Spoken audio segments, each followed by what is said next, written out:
Boa noite, meus irmãos.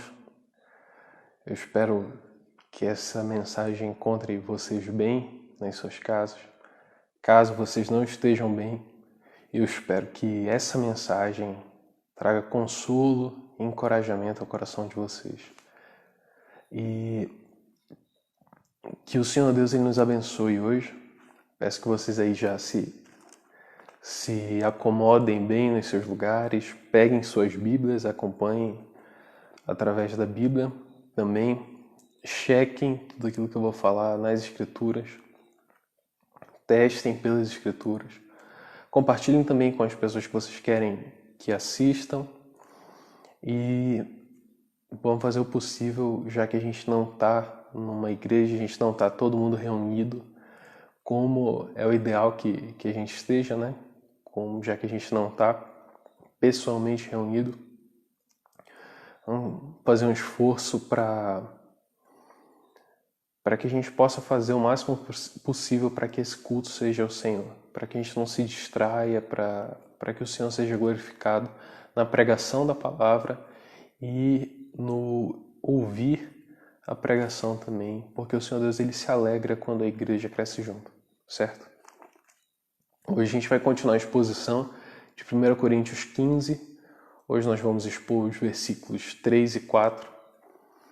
E peço que vocês abram suas Bíblias nesse trecho. Nós vamos ler esse trecho, nós vamos orar e então nós vamos expor o texto, certo?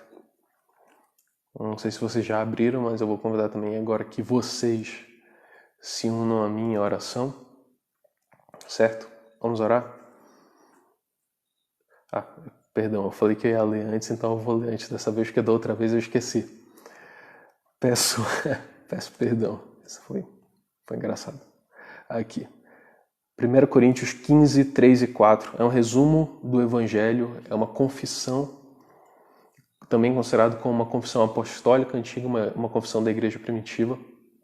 E começa assim: Antes de tudo vos entreguei o que também recebi, que Cristo morreu pelos nossos pecados, segundo as Escrituras, e que foi sepultado e ressuscitou ao terceiro dia, segundo as Escrituras.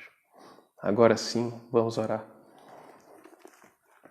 Senhor Deus, muito obrigado, Senhor, por essa transmissão, muito obrigado por esse sermão, Senhor, que vai ser pregado. Obrigado, Senhor, por esses meios que o Senhor proveu para a igreja. Nos dias de hoje, Senhor, nós podemos alcançar muitas e muitas casas, muitas e muitas pessoas, para a sua glória, pela sua graça, Senhor.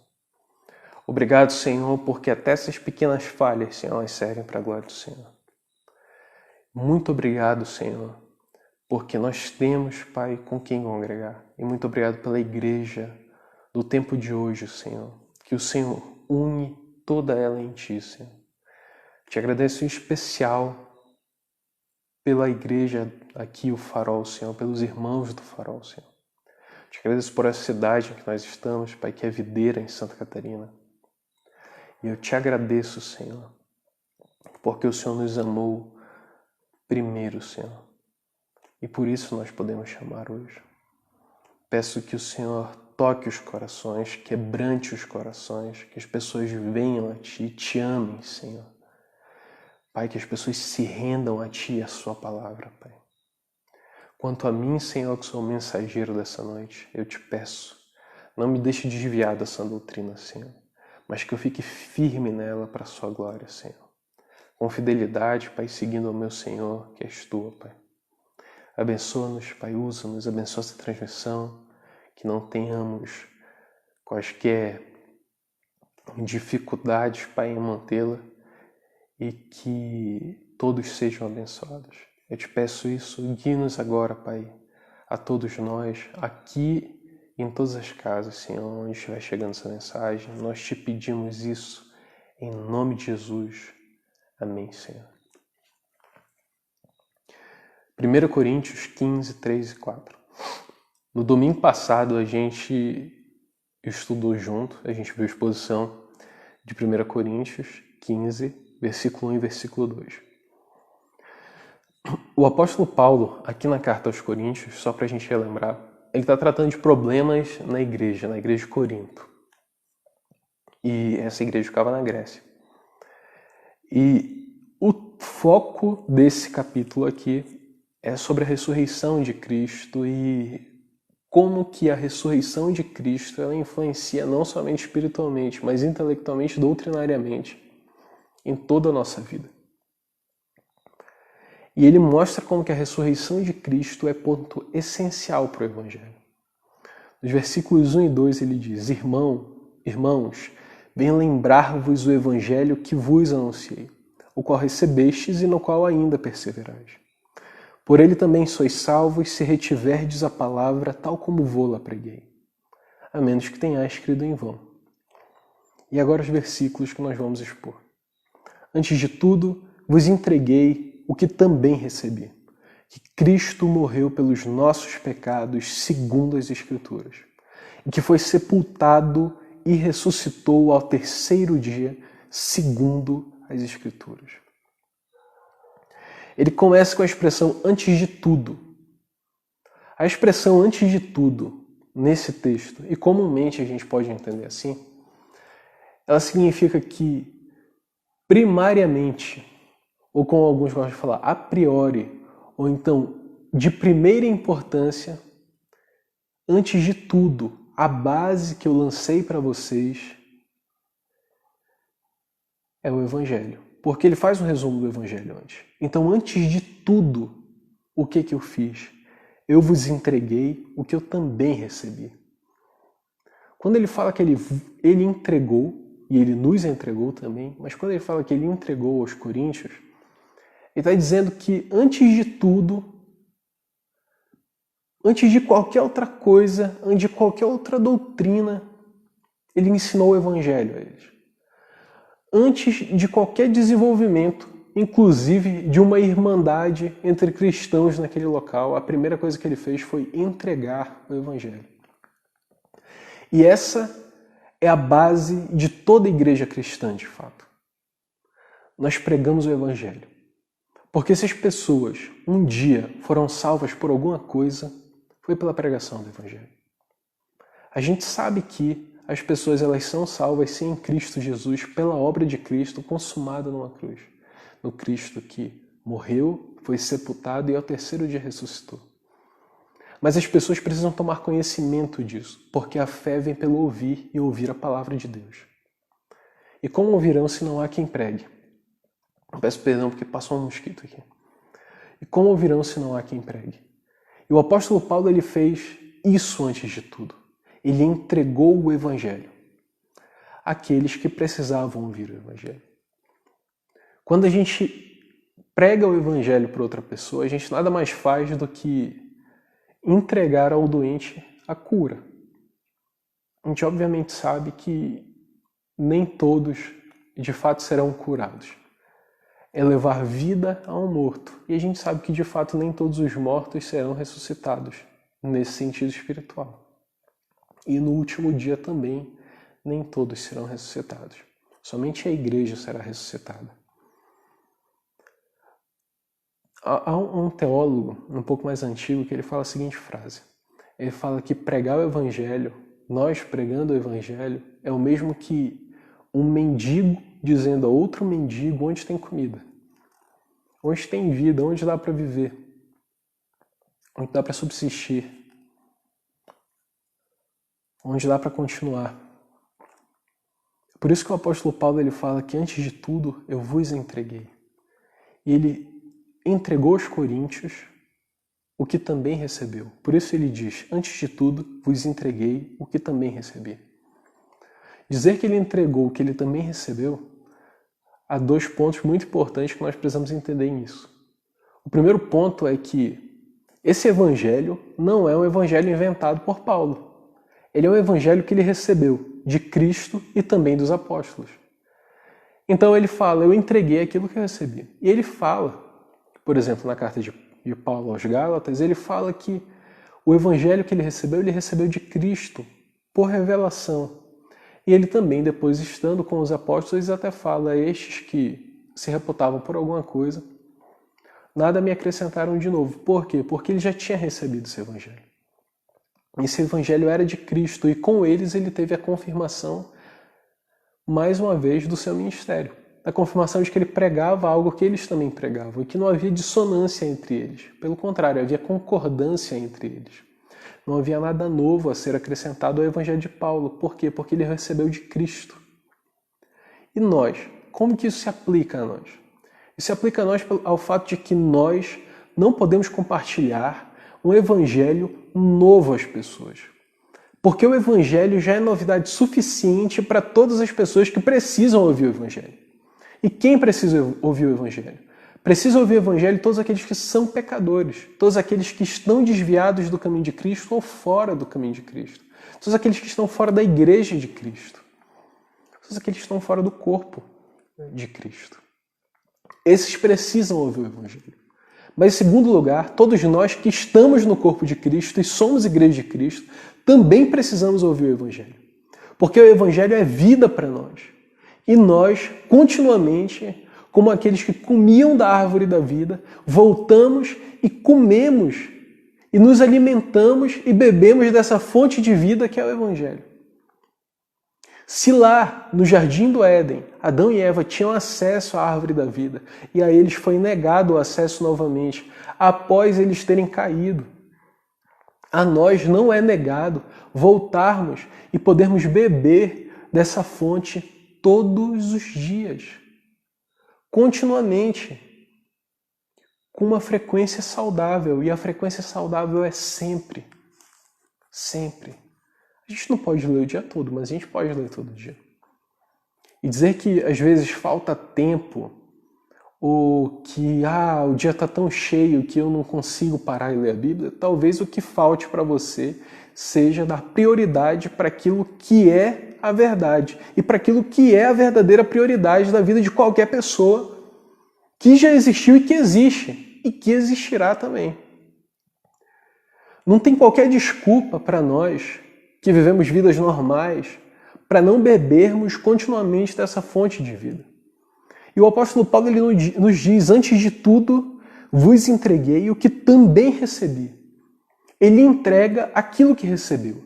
Ele entrega aquilo que é a verdade, que ele não inventou, mas aquilo também que mudou a vida dele. Aquilo que o trouxe à vida espiritualmente. E ele fala que ele precisa disso antes de tudo. E nós precisamos das Escrituras e do Evangelho, que é fonte de vida, antes de tudo. Porque ele é a base. E esse antes de tudo, a gente precisa entender como que lançando o fundamento, a primeira coisa a ser feita. Ser cristão é uma eterna reflexão sobre as Escrituras e sobre o Evangelho de Cristo.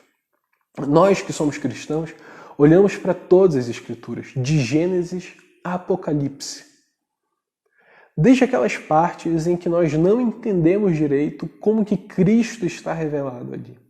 Inclusive nas genealogias, nós olhamos para elas e nós refletimos. Nós indagamos, nós inquirimos acerca daquilo que Cristo fez e como que todas essas coisas apontam para Cristo. Como que aquelas coisas mostravam Cristo e como que elas mostram. O Evangelho ele é essencial para a vida. Porque fora de Cristo, só a morte.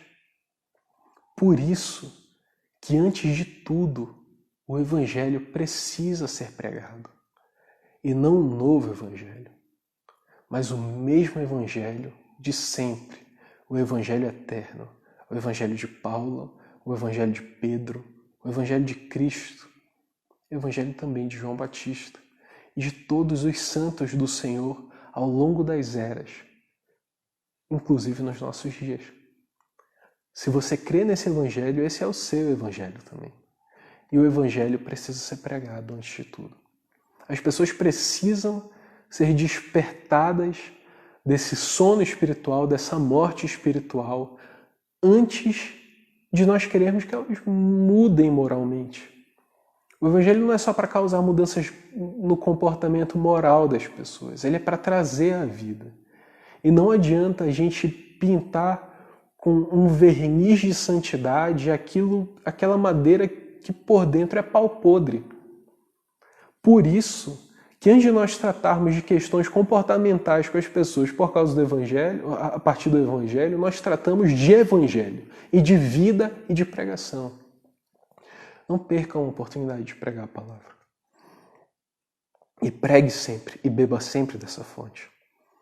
Ao continuar, o apóstolo Paulo ele diz: antes de tudo vos entreguei o que também recebi, que Cristo morreu pelos nossos pecados. E eis aqui o ponto alto. Cristo morreu pelos nossos pecados. Continuamente, domingo após domingo, nós temos tocado no ponto de que Cristo morreu pelos nossos pecados. E que Ele venceu a morte, Ele ressuscitou. Mas Cristo morreu pelos nossos pecados. Isso é importante e é a coisa mais importante do mundo que pode ser falada a alguém. É a coisa mais importante que pode ser lembrada.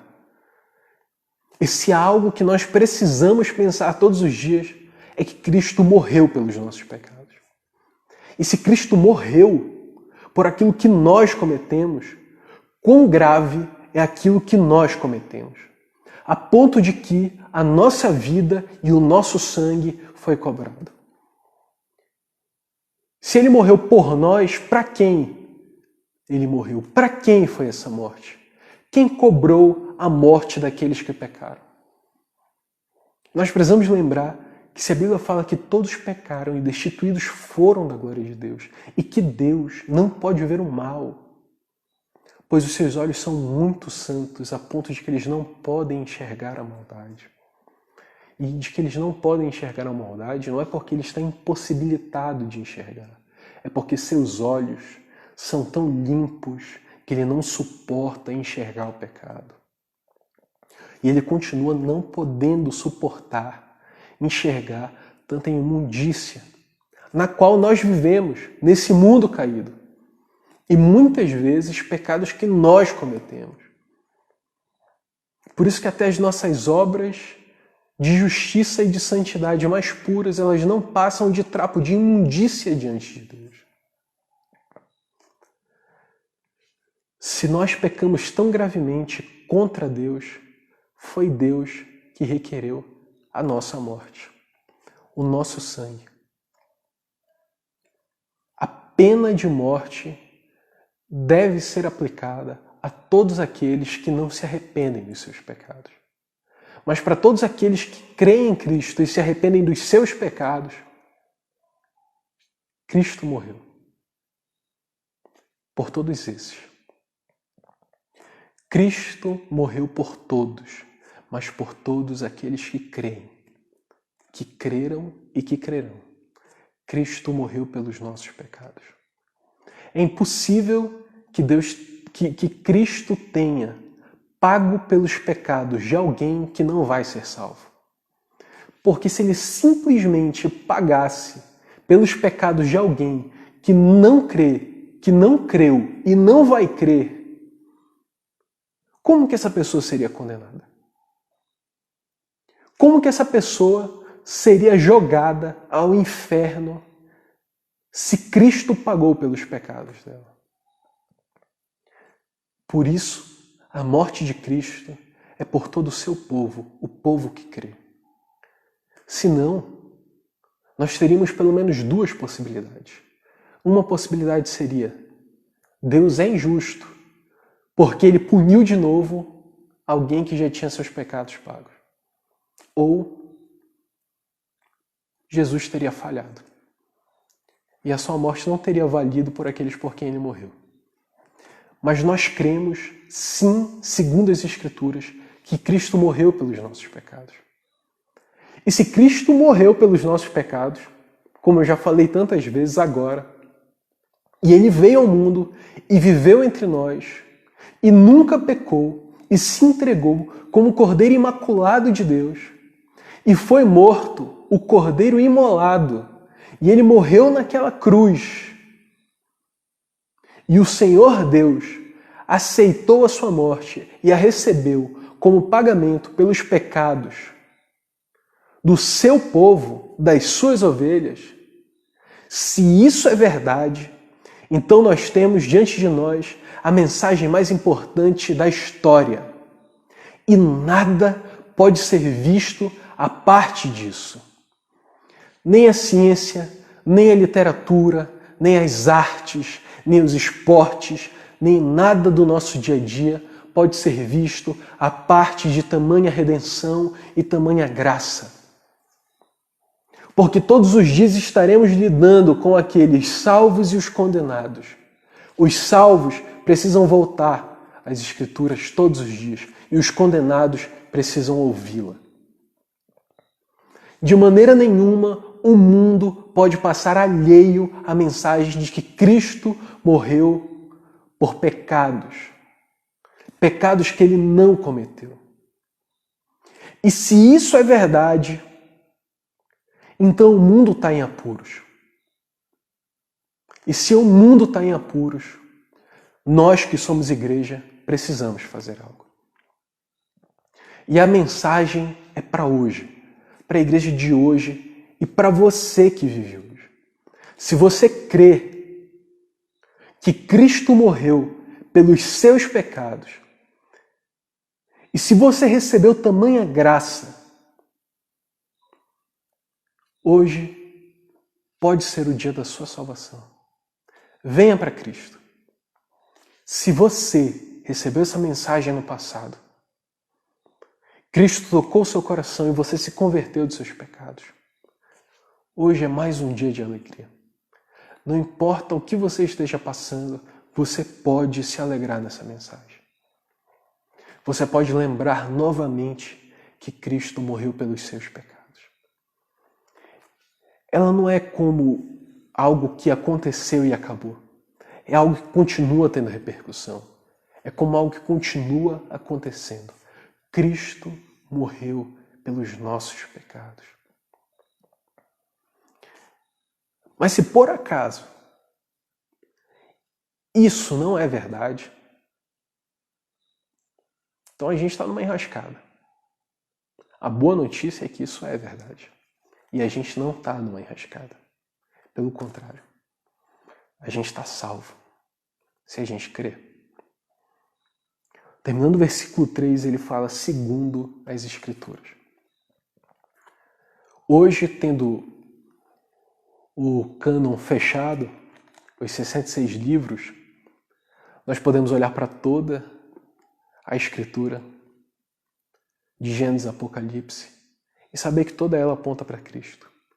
E louvado seja o Senhor porque Ele manteve a sua palavra e Ele mantém as Escrituras a salvo. E que homem nenhum, nem governo nenhum, nem poder nenhum vai poder se levantar e prevalecer contra a Igreja de Cristo e contra a palavra do Senhor. Mas uma coisa interessante que nós precisamos entender do segundo as Escrituras que Paulo fala é que essas Escrituras às quais ele se refere são o Antigo Testamento. Paulo enxerga no Antigo Testamento toda a promessa de que Cristo viria e morreria pelos nossos pecados. Onde nós podemos ver? Nós podemos ver em Daniel 9, nós podemos ver no Salmo 22, nós podemos ver em Isaías 53. Ele tomou sobre si as nossas dores e as nossas enfermidades levou sobre si. O castigo que traz a paz, que nos traz a paz, estava sobre ele. Por suas pisaduras somos sarados. E nós o reputávamos por aflito, ferido de Deus, oprimido. Mas foi por causa das nossas transgressões que ele foi traspassado. Isso é evangelho. Isso está em Isaías 53. Isso é poder de Deus para a salvação de todo aquele que crê. Para aquele que não crê, isso é loucura. Ou futuramente, se Deus permitir, palavra de salvação. Segundo as Escrituras. Quando em Salmo 22 fala, Deus meu, por que me abandonaste? Por que te alongaste de mim, Senhor? Por que alongaste de mim o teu socorro? Cristo repete essas palavras na cruz. As Escrituras, todas elas apontam para Cristo. Não há uma quebra entre Antigo e Novo Testamento, como se o Antigo fosse só histórico e o Novo Testamento fosse a execução, a plenitude. Não, tudo Tudo é sobre Cristo. Cristo é o centro da mensagem, Cristo é o centro da igreja, Cristo é o centro de todas as coisas, de toda a existência. E não propositalmente eu falei isso agora, no sentido de combater alguns maus pregadores ou até falsos pregadores por aí que dizem que você é o centro do coração de Deus. Você não é o centro do coração de Deus. Nem nada do que você faça é o centro do coração de Deus. Você não é nem o centro do coração de Jesus. Você não é o centro do coração de ninguém da Trindade, nem de nenhum anjo. Cristo é o centro. E Cristo é o centro das nossas vidas. Cristo é o centro de toda a vida da igreja. E na consumação da história, quando Ele voltar e nós estivermos com Ele na Nova Jerusalém, Ele continuará sendo o centro. A história toda aponta para Ele. E ela vai se consumar nele, para a glória dEle. E louvado seja Ele, porque nós somos coparticipantes com Ele do seu reino e com Ele reinaremos eternamente pelos séculos dos séculos, sem fim, onde não haverá mais lágrimas, onde não haverá ranger de dentes, nem choro se ouvirá. Segundo as Escrituras. O apóstolo Paulo, ele usa as Escrituras para testificar a sua mensagem. Nós não podemos fazer diferente. Nós não podemos suprimir as Escrituras. Nós não podemos esconder que estamos citando elas. Nós não podemos velá-la para que ela se torne mais aceitável. Não. Nós temos que mostrá-la, porque o nosso Evangelho é segundo as Escrituras. Assim como o próprio apóstolo Paulo pregou. No versículo 4, ele fala, e que foi sepultado. Quando fala que ele morreu pelos nossos pecados, ali na morte pelos nossos pecados, a justiça de Deus, ela agora está a nosso favor, a favor da igreja. Já não mais contra, mas agora a favor de todos os que creram em toda a história, no Antigo e no Novo Testamento. A morte de Cristo foi por todos. Ninguém é salvo à parte da morte de Cristo. É o sacrifício atemporal. Por isso que Pedro fala que Cristo foi morto, ele foi crucificado na eternidade. Ou seja, acima do tempo, fora do tempo. E ao mesmo tempo indicando que foi antes da morte dele no tempo. Aquilo que é decretado na eternidade acontece no tempo, mas é na eternidade que alcança todos nós. E isso pode parecer difícil, mas lembre-se disso, porque todos aqueles que foram salvos no Antigo Testamento também são salvos pela morte de Cristo. E ele foi sepultado. Ele foi retirado, ele foi colocado num túmulo. Serve para indicar também que o corpo dele estava lá. Foi colocado o corpo dele ali. Houve um sepultamento. Houve um funeral. Foi sepultado com os ricos, como dizia a promessa. Ele foi morto e foi sepultado. Mas aquela sepultura não pôde segurar. Porque ele ressuscitou ao terceiro dia. Cristo morreu pelos nossos pecados, segundo as Escrituras, e que foi sepultado e ressuscitou ao terceiro dia, segundo as Escrituras. Cristo morreu, foi sepultado e ressuscitou. Se na cruz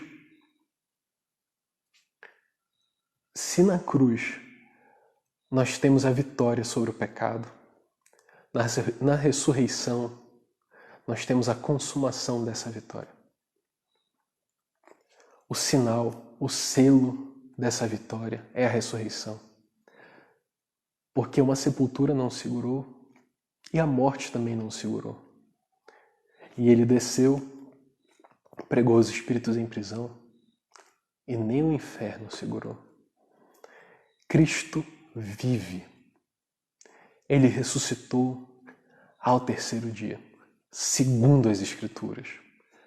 O apóstolo Paulo, ele usa também esse termo para dizer que as Escrituras do Antigo Testamento asseguraram de que ele ressuscitaria. E ele ressuscitou. A ressurreição de Cristo, ela significa muitas coisas para nós.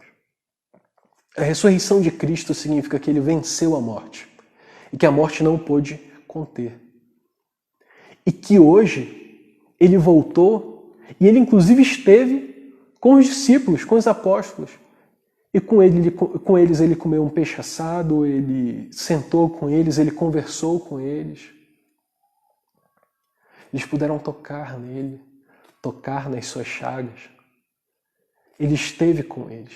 Não foi uma ressurreição espiritual, como alguns podem acusar, como se a ideia de Cristo tivesse ressuscitado. Não, ele corporalmente, fisicamente ressuscitou, esteve com os discípulos. E ele aparece a muitos e muitos outros, como nós veremos no próximo sermão, se Deus permitir. E ele ascende aos céus. E ele, com o corpo, está à destra do Pai. Ele não deixa de ser homem, mas agora com o corpo glorificado. Ele está à destra do Pai. E quando o Pai olha para ele, ele vê o Deus homem. Cristo continua sendo o Deus homem à destra do Pai.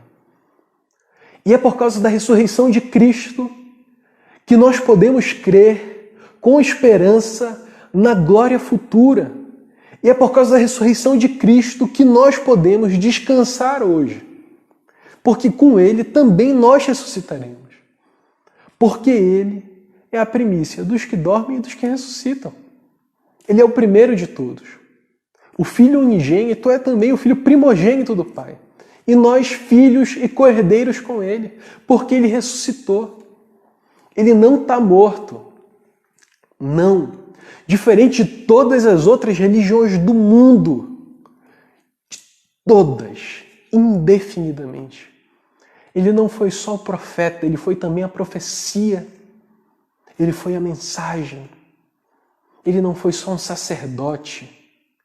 Ele foi toda a religião, ele foi todo o cristianismo, ele é todo o sistema de salvação. Ele não aponta só para um reino, ele também é o rei. Ele é o Senhor de todos e sobre todos, inclusive é Senhor sobre os que não creem. E esses que não creem e que não têm a expiação dos seus pecados na morte de Cristo, porque não creem, esses experimentarão a justiça de Deus. Não há injustiça em Deus. Não há injustiça em Cristo. Ou nós experimentaremos a misericórdia ou nós experimentaremos a justiça de Deus. E nós que cremos experimentaremos a misericórdia. Mas somente se crermos. Se crermos no Evangelho todo como ele é. E o Evangelho todo como ele é que Cristo morreu pelos nossos pecados, segundo as Escrituras. E ressuscitou, e foi sepultado e ressuscitou segundo as Escrituras. Segundo as Escrituras. Paulo atesta aqui que as Escrituras não mentem e que Cristo vivo está. E ele voltará para nos buscar. E com ele viveremos, cearemos, nos regozijaremos eternamente, pelos séculos dos séculos. Essa é uma confissão cristã, uma confissão evangélica. Evangélica porque tem a ver com os evangelhos, não com uma ou outra denominação evangélica. Se de fato for uma denominação cristã genuína, ela também faz essa confissão. Não se esqueçam disso. Se o Senhor Deus hoje toca o seu coração, venha para Cristo. Talvez seja uma última chance, como nós falamos todos os domingos, e talvez tenha sido para alguém que tenha ouvido no passado. Mas talvez seja essa a sua última chance. Creia em Cristo. Se você crê em Cristo, Ele morreu pelos seus pecados. E Ele ressuscitou e venceu. E já não há mais condenação para aqueles que estão em Cristo Jesus. E o nosso Cristo ressurreto virá para buscar a sua igreja. E todos os sofrimentos desta vida são passageiros e produzem para nós um peso incomparável de glória no porvir. Mas se isso tudo aqui não é verdade, nós somos os mais infelizes de todos os homens, de todas as pessoas, de toda a humanidade. E se Cristo não ressuscitou, e nós temos dito que ele ressuscitou, a gente faz de Deus mentiroso, porque a gente diz que Deus ressuscitou a Cristo, e se Ele não ressuscitou a Cristo, então é vã nossa religião, é vã nossa fé. Se nós passamos por esse teste de fé e permanecemos firmes, e eu espero que você permaneça firme, porque Ele de fato ressuscitou. E se Ele mudou a sua vida, e Ele tem falado com você hoje, então venha para Cristo. Mas nós podemos crer, porque aqui, nesse livro, não há nada de mentira, não há nada que não seja para a salvação. Venha para Cristo. Amém? Vamos orar. Senhor Jesus, nós nos colocamos diante de Ti, Senhor, mais uma vez essa noite, para orarmos a Ti, Senhor. Pai, e para Te pedirmos graça por todos aqueles que ouviram essa mensagem, a começar por mim, pela Manu, estamos aqui, Senhor. Mas abençoa todos, Pai, abençoa o pessoal da igreja, Senhor, aqui do Farol, os que estão na cidade, os que não estão na cidade, Senhor, os que não estão próximos. Guarda-os em Ti. Pai, abençoa todos os que ouviram, Senhor. Converta-os, Pai, muda-os, mantenha-os firmes em Ti. Nós podemos crer, Senhor. A única coisa que nós não podemos crer é que o Evangelho ele tenha mais ou menos valor. Ou ele tem valor infinito, ou ele não tem valor nenhum. E louvado seja o Senhor porque ele tem valor infinito.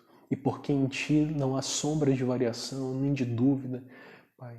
A verdade em Ti não muda, ela é a mesma, Senhor. E nós temos visto como a história aponta para o Cristo ressurreto, para a Tua verdade, Senhor, que é a única verdade, Senhor. E como Tu tens mantido a Tua igreja, Pai, a salvo ao longo das eras. Nós podemos crer, Senhor. E nós podemos crer nesse Cristo que virá buscar a Sua igreja, Pai. Porque, Senhor, se não nos tivesse acontecido algo tão poderoso, e se Tu não tivesses Te mostrado tão real e tão vivo a nós que somos a Tua igreja, Senhor, há muito a Tua igreja teria sido destruída, Senhor. Pois ninguém resiste por uma mentira.